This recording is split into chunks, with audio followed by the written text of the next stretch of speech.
no entanto, arrancamos suas penas uma por uma. Finalmente, a armada ancorou no porto de Calais, onde devia se unir aos exércitos espanhóis estacionados nos Países Baixos. Determinados a impedir que ela recolhesse estes reforços, os ingleses reuniram 8 navios grandes, encheram de substâncias inflamáveis e os colocaram no curso da frota espanhola, que estava ancorada em estreita formação. Conforme os navios britânicos se aproximavam do porto a todo pano, suas tripulações ateavam fogo neles e os abandonavam.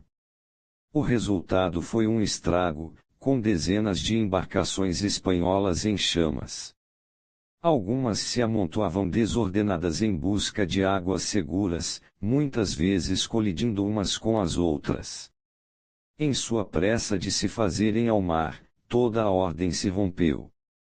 A perda de navios e suprimentos em Calais acabou com a disciplina e o moral dos espanhóis, e a invasão foi suspensa. Para evitar mais ataques no retorno à Espanha, os navios restantes seguiram não para o sul, mas para o norte, com a intenção de continuar a viagem para casa contornando a Escócia e a Irlanda. Os ingleses nem se preocuparam em correr atrás, sabiam que o mau tempo naquelas águas faria o estrago por eles. Quando a armada despedaçada retornou à Espanha, 44 de seus navios estavam perdidos e a maioria dos restantes, danificada demais para navegar com segurança.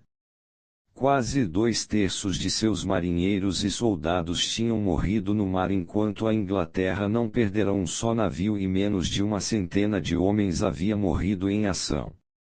Foi um grande triunfo, mas Elizabeth não perdeu tempo se vangloriando. Para economizar tempo, ela imediatamente desativou a marinha. Recusou-se também a ouvir seus conselheiros que insistiam para que levasse avante sua vitória atacando os espanhóis nos Países Baixos. Seu objetivo limitava-se a exaurir os recursos e as finanças de Filipe, forçando-o a abandonar seus sonhos de dominação católica e instituindo um delicado equilíbrio de poder na Europa. E isto, na verdade, acabou sendo seu maior triunfo, pois a Espanha jamais se recuperou financeiramente do desastre da armada e desistiu logo de todos os seus planos com relação à Inglaterra. Interpretação: a derrota da armada espanhola tem de ser considerada uma das de melhor custo-benefício na história militar. Uma potência medíocre que mal sustentava um exército permanente foi capaz de intimidar o maior império de seu tempo. O que tornou a vitória possível foi a aplicação de uma máxima militar básica: ataque os pontos fracos do inimigo com seus pontos fortes. A força da Inglaterra era sua pequena e móvel marinha e sua rede sofisticada de informações secretas, seus pontos fracos eram seus limitados recursos em homens, armamentos e dinheiro. A força da Espanha estava em sua imensa riqueza e em seu enorme exército e frota, a sua fragilidade estava na precária estrutura de suas finanças, apesar da magnitude, e no desajeitado tamanho e lentidão de seus navios. Elizabeth recusou-se a lutar nos termos da Espanha, mantendo seu exército fora da briga. Em vez disso, ela atacou as fraquezas da Espanha com suas fortalezas, atormentando os galeões espanhóis com suas nós menores, causando uma devastação nas finanças do país, usando observadores especiais para emperrar sua máquina de guerra. Ela conseguiu controlar a situação mantendo baixos os custos para a Inglaterra, enquanto tornava o esforço de guerra cada vez mais caro para a Espanha. Acabou chegando a hora em que para Filipe só restava o fracasso. Se a armada afundasse, ele estaria arruinado durante anos, e, mesmo que a armada triunfasse, o custo da vitória seria tão alto que ele se arruinaria tentando explorá-la em solo inglês. Compreenda, não existe ninguém ou grupo que seja completamente fraco ou forte. Todos os exércitos, por mais invencíveis que pareçam, tem um ponto fraco, um lugar que ficou desprotegido ou não se desenvolveu. O próprio tamanho pode acabar sendo uma fragilidade. Entretanto, até o grupo mais fraco tem algo em que se apoiar, uma força oculta. Seu objetivo na guerra não é simplesmente acumular uma pilha de armas, aumentar seu poder de fogo para poder explodir seu inimigo. Isso é desperdício, caro de construir, e deixa você vulnerável a ataques no estilo guerrilha. Investir contra seus inimigos, golpe a golpe, força contra força, também não é estratégico. Em vez disso, você precisa primeiro avaliar os pontos fracos deles, problemas políticos internos, moral baixo, finanças abaladas, controle excessivamente centralizado, a megalomania de seu líder. Enquanto você mantém cuidadosamente suas próprias fraquezas fora do conflito e preserva sua força para o longo percurso, atinja repetidas vezes o calcanhar de Aquiles dos inimigos. Ter suas fraquezas expostas e saqueadas os desmoralizará, e, quando eles se cansam, novos pontos fracos se expõem. Ao calibrar cuidadosamente forças e fragilidades, você pode derrubar seu Golias com um estilingue. A abundância me empobrece. Ovídio, 43 a.C. 17 DC. Chaves para a guerra. Pode-se definir a realidade como uma série nítida de limitações a todos os seres vivos, sendo a morte a última fronteira. Temos apenas uma determinada quantidade de energia para gastar antes de nos cansarmos, somente uma quantidade na forma de alimento e recursos está disponível para nós, nossas habilidades e capacidades vão apenas até esse ponto. Um animal vive dentro desses limites, ele não tenta voar mais alto, correr mais rápido ou gastar uma energia sem fim acumulando uma pilha de comida, pois isso o deixaria esgotado e vulnerável a ataques. Ele simplesmente tenta aproveitar ao máximo o que tem. Um gato, por exemplo, pratica instintivamente uma economia de movimentos e gestos, jamais desperdiçando o esforço. Pessoas que vivem na pobreza também têm uma forte consciência de seus limites, forçadas a tirar o maior proveito do que têm, elas são infinitamente inventivas. A necessidade tem um poderoso efeito sobre sua criatividade. O problema enfrentado por aqueles de nós que vivem em sociedades ricas é que perdemos a noção de limite.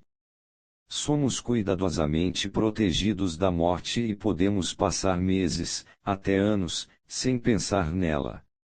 Imaginamos um tempo infinito à nossa disposição e aos poucos nos afastamos cada vez mais da realidade, imaginamos uma energia infinita a qual recorrer, pensando que podemos ter o que desejamos simplesmente nos esforçando mais. Começamos a ver tudo como ilimitado à boa vontade dos amigos, a possibilidade de riqueza e fama. Algumas aulas e livros a mais e podemos ampliar nossos talentos e habilidades até nos tornarmos pessoas diferentes. A tecnologia pode tornar tudo realizável. A abundância nos faz ricos em sonhos, pois nos sonhos não há limites. Mas isso nos deixa pobres em realidade. Ficamos molas e decadentes, entediados com o que temos e precisando de choques constantes para nos lembrar de que estamos vivos. Na vida você tem de ser um guerreiro, e guerra requer realismo. Enquanto outros podem encontrar beleza em sonhos infindáveis, guerreiros a encontram na realidade, na consciência de limites, tirando o melhor partido do que têm. Como o gato, eles procuram a perfeita economia de movimento e gestos, o modo de conferir a seus golpes a maior força com o menor esforço. A consciência que eles têm de que seus dias estão contados, de que podem morrer a qualquer instante, os mantém com os pés na realidade. Há coisas que eles jamais podem fazer, talentos que jamais possuirão, metas grandiosas que jamais alcançarão, isso dificilmente os preocupa. Guerreiros concentram-se no que eles têm, nas forças que eles possuem e que devem usar de forma criativa. Sabendo quando diminuir a marcha, renovar, economizar, eles duram mais do que seus adversários. Eles jogam no longo prazo. Nos últimos anos do governo colonial francês no Vietnã e, em seguida, durante a Guerra do Vietnã, o líder militar dos insurgentes vietnamitas foi o general Viô Nguyen Giap. Primeiro com os franceses e depois com os americanos, ele enfrentou um inimigo com recursos, poder de fogo e treinamento muito superiores. Seu próprio exército era uma coleção diversa e esfarrapada de camponeses, eles tinham disposição para o combate, um profundo senso de propósito, porém pouco mais do que isso. Giap não tinha caminhões para transportar suprimentos, e seus sistemas de comunicação eram do século XIX. Outro general teria tentado se atualizar, e Giap teve oportunidade e ele recebeu oferta de caminhões, rádios, armas e treinamento da China, mas ele a viu como uma armadilha. Não era só que ele não quisesse gastar seus limitados fundos nessas coisas, no longo prazo, ele acreditava, tudo o que fariam era transformar os norte-vietnamitas em uma versão mais fraca de seu inimigo. Em vez disso, ele preferiu tirar o maior proveito do que possuía, transformando as fraquezas de seu exército em virtudes. Caminhões podiam ser vistos do céu, e os americanos podiam bombardeá-los. Mas os americanos não podiam bombardear linhas de suprimento que não pudessem ver. Explorando seus recursos, portanto, Giap usou uma vasta rede de trabalhadores braçais camponeses para transportar suprimentos nas costas.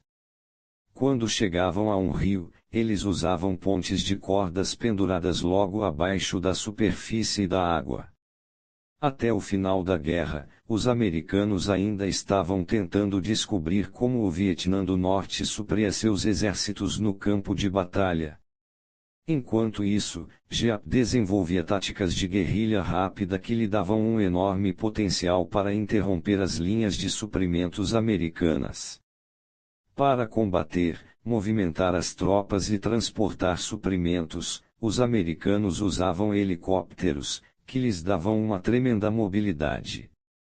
Mas a guerra basicamente tinha de ser travada no chão, e Giap foi infinitamente inventivo ao usar a selva para neutralizar o poderio aéreo americano, desorientar a infantaria americana e camuflar suas próprias tropas.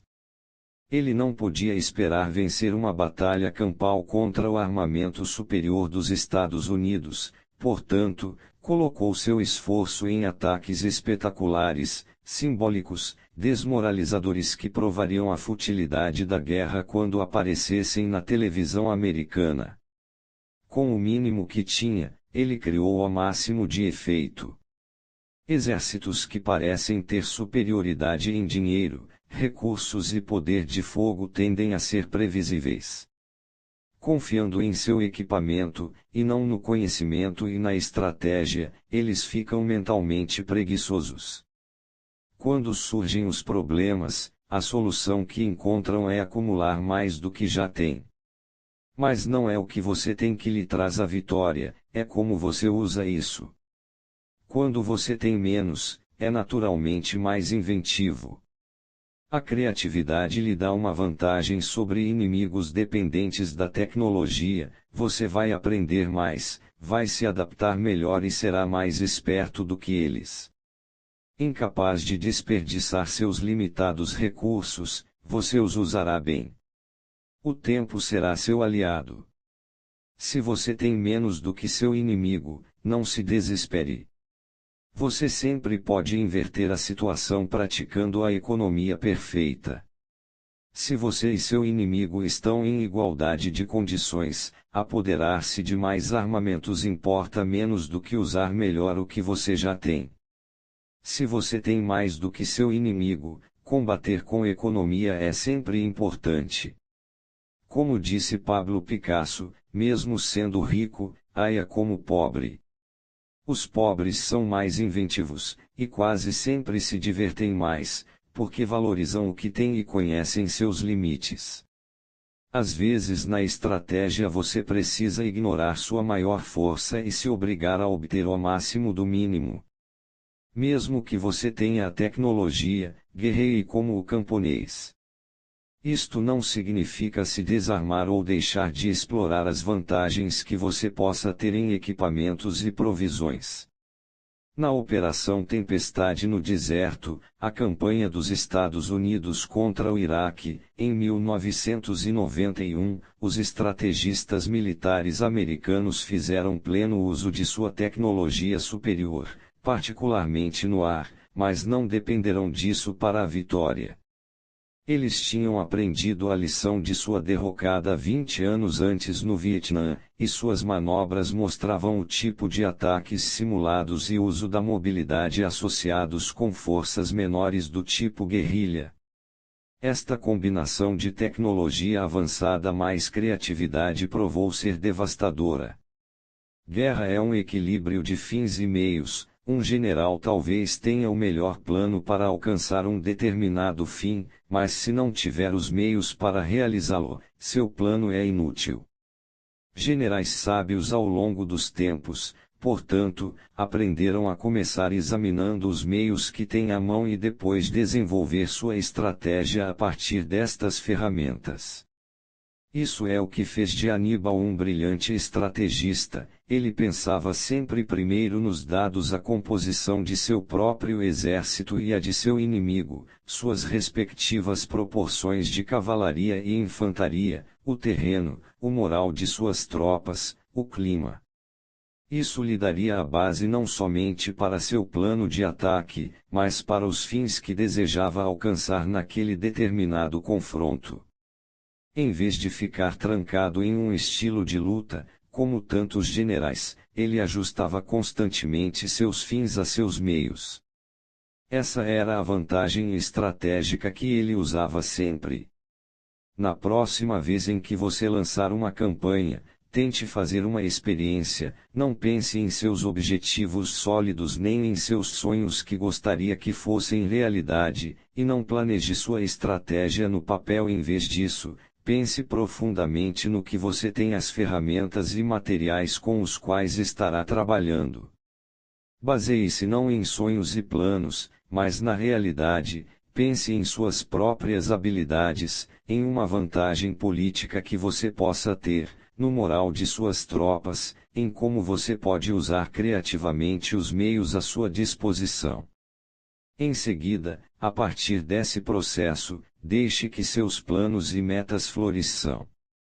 Não só suas estratégias serão mais realistas, como serão mais inventivas e eficazes.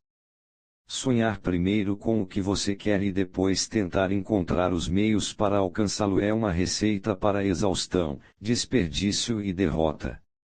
Não confunda o barato com o econômico. Exércitos fracassaram tanto gastando muito pouco quanto gastando demais. Em seu ataque à Turquia durante a Primeira Guerra Mundial, na esperança de expulsá-la da guerra e depois atacar a Alemanha pelo leste, os britânicos começaram enviando uma frota para transpor o Estreito de Dardanelos e se dirigir para a capital turca de Constantinopla. A frota fez bom progresso, mas, mesmo assim, depois de várias semanas, alguns navios tinham sido afundados, mais vidas do que o esperado tinham se perdido e a aventura em geral estava saindo caro. Portanto, os britânicos suspenderam a campanha naval, decidindo, em vez disso, desembarcar um exército na península de Galípoli e combater por terra. Esse caminho parecia mais seguro e barato, mas acabou sendo um fiasco que durou um mês ao custo de milhares de vidas e, no final, não deu em nada, pois os aliados acabaram desistindo e retirando suas tropas. Anos depois, foram encontrados documentos turcos que revelaram que a frota inglesa estivera à beira do sucesso. Mais 1 ou 2 dias, eles teriam atravessando e Constantinopla provavelmente teria caído. Todo o curso da guerra poderia ter mudado. Mas os britânicos tinham economizado demais. No último momento, eles cerraram as mãos, preocupados com os custos. No final, o preço de tentar vencer no barato acabou sendo altíssimo. Economia perfeita, portanto, não significa armazenar recursos. Isso não é economia, mas sovinice mortal na guerra. Economia perfeita significa encontrar um meio-termo justo, um nível no qual seus golpes contêm, mas não o deixem esgotado. Economia em excesso vai deixar você mais esgotado, pois a guerra se prolongará, seus custos aumentando, sem que você jamais consiga dar um soco de nocaute. Várias táticas se prestam à economia no combate. Primeiro, usar a dissimulação, que custa relativamente pouco, mas pode dar ótimos resultados. Durante a Segunda Guerra Mundial, os aliados usaram uma série complicada de dissimulações para fazer os alemães esperarem um ataque de muitas direções diferentes, forçando-os a fazer muitas coisas ao mesmo tempo. A campanha russa de Hitler ficou muito enfraquecida pela necessidade de manter as tropas na França e nos Balcãs, para se defender de ataques que nunca aconteciam. A dissimulação pode ser um grande equalizador para o lado mais fraco. Sua arte inclui coleta de informações secretas, divulgação de informações erradas, e uso de propaganda para tornar a guerra impopular dentro do campo inimigo. Segundo, procurar adversários que você possa derrotar. Evite inimigos que nada têm a perder, eles se esforçarão para derrubá-lo a qualquer custo. No século XIX, Otto von Bismarck desenvolveu o poder militar da Prússia nas costas de adversários mais fracos, como os dinamarqueses. Vitórias fáceis intensificam o moral, desenvolvem sua reputação, lhe dão motivação, e, o mais importante, não lhe custam muito. Haverá ocasiões em que seus cálculos falharão, o que parecia ser uma campanha fácil se revelará muito difícil. Nem tudo se pode prever. Portanto, não é importante apenas escolher suas batalhas com cuidado, mas também você deve saber quando aceitar suas perdas e sair de campo.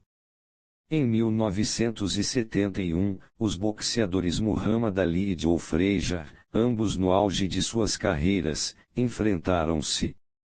Foi uma luta horripilante, uma das mais excitantes da história. Frazier venceu por pontos, depois de quase nocautear Ali no 15º round. Mas ambos sofreram terrivelmente, ambos acertaram um bocado de sucos. Querendo revanche, Ali ganhou uma segunda luta em 1974, outros 15 rounds terríveis e venceu por pontos.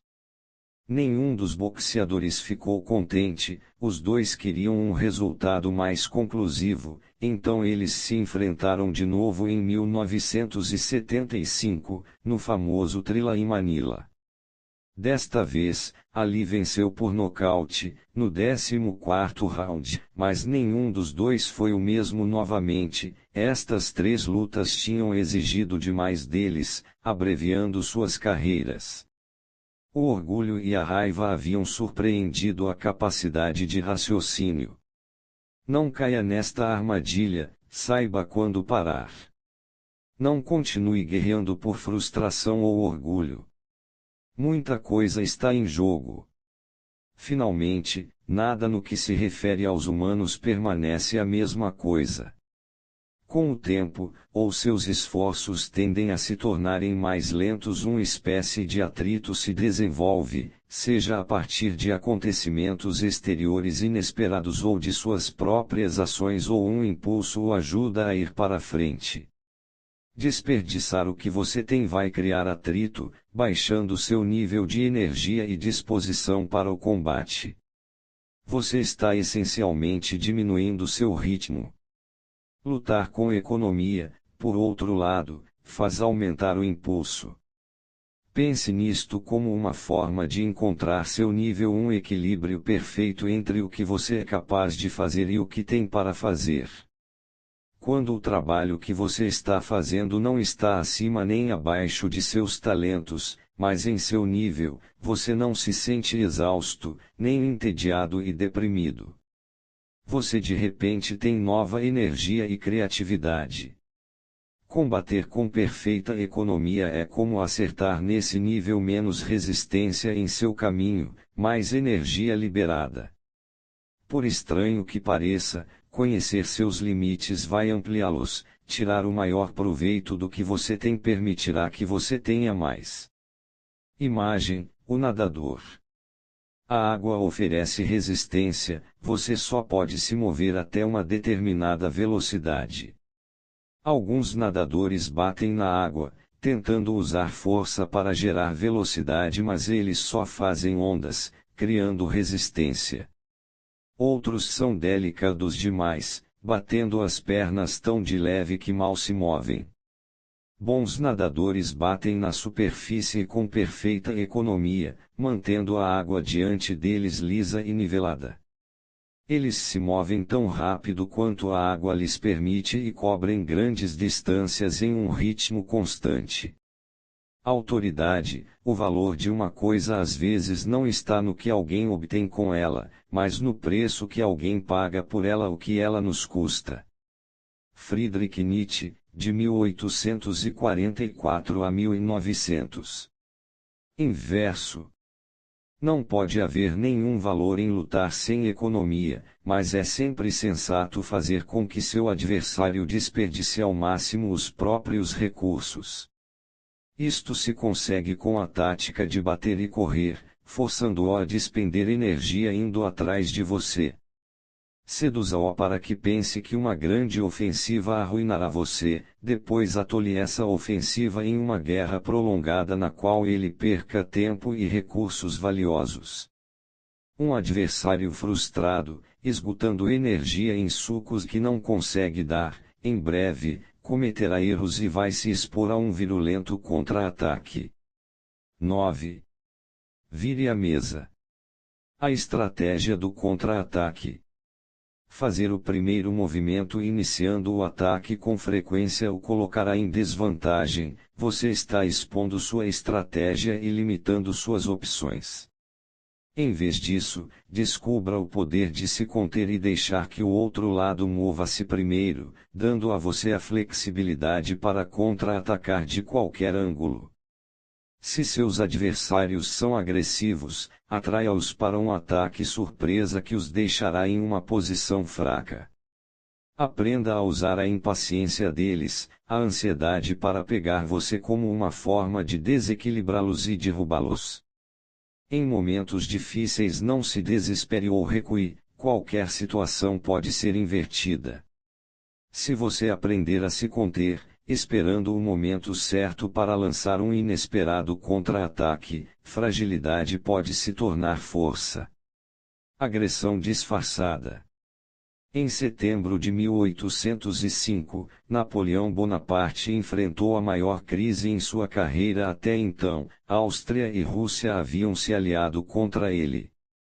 Ao sul, as tropas austríacas estavam atacando os soldados franceses que ocupavam o norte da Itália. A leste, o general austríaco Karmak entrava na Bavária liderando uma grande força.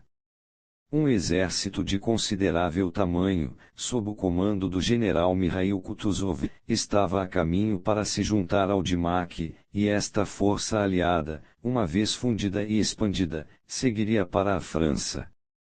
A leste de Viena, mais tropas russas e austríacas aguardavam para ser distribuídas em formação de combate onde fosse necessário.